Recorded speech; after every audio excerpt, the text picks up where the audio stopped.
So here we are with Workout Wednesday, and today we're going to look at the Kettlebell Swing.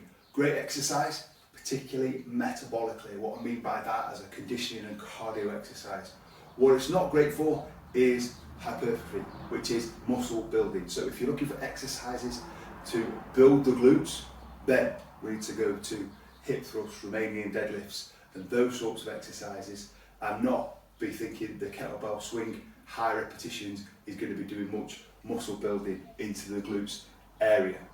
So the kettlebell swing can seem a little bit intimidating because it's quite dynamic, quite explosive, and form looks like maybe it's going to be difficult to get. What we need to think about is working just from their hips. Body's up nice and straight now, even in this bottom position. Body's still in the same position, it's a hip hinge, the hips are going back. We've got minimal knee bend, and we're going back in there. So start with the kettlebell out in front, little sweep through, up, and coming through. Arms are fairly passive, obviously holding the handle, but the lower body is doing all the work.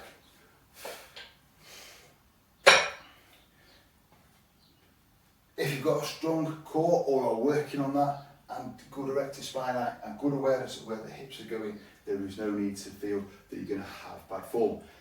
Maybe do it side onto a mirror. Wouldn't always endorse looking sideways, or have someone look at you doing it. Even film what you're doing and just see that your body, upper body, is pretty much staying in the same position without any rounding. Now, where things usually go wrong is when too much knee bend is put in, end up squatting the kettlebell swing. So rather than hands being nice and tight into the adductors and almost be able to feel the kettlebell itself right up to you. Usually sometimes because it's a little bit too light, so they're actually able to do this, then end up being too low down. And even with the, you're really going to struggle to get a good swing because you're dropping way too far in. It's not about getting this as far down and as far back as possible. It's about getting the kettlebell through and efficiently up to nice and close, working on the hinge. So doing it right again, up nice and close, boom.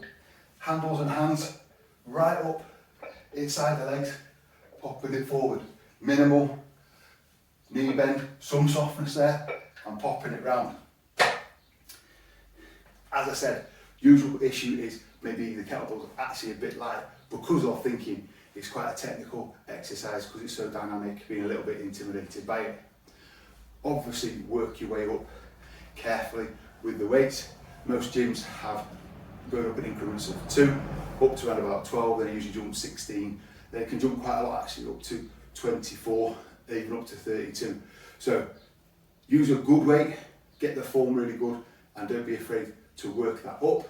Then you can do shorter sets, extending them that little bit longer. Maybe use some time sets, so you do metabolic work, 30 seconds on, 30 seconds off, or even Tabata, 20 seconds on, 10 seconds in between. Build up what you're doing, because thinking it is a cardiovascular metabolic exercise rather than a muscle building exercise.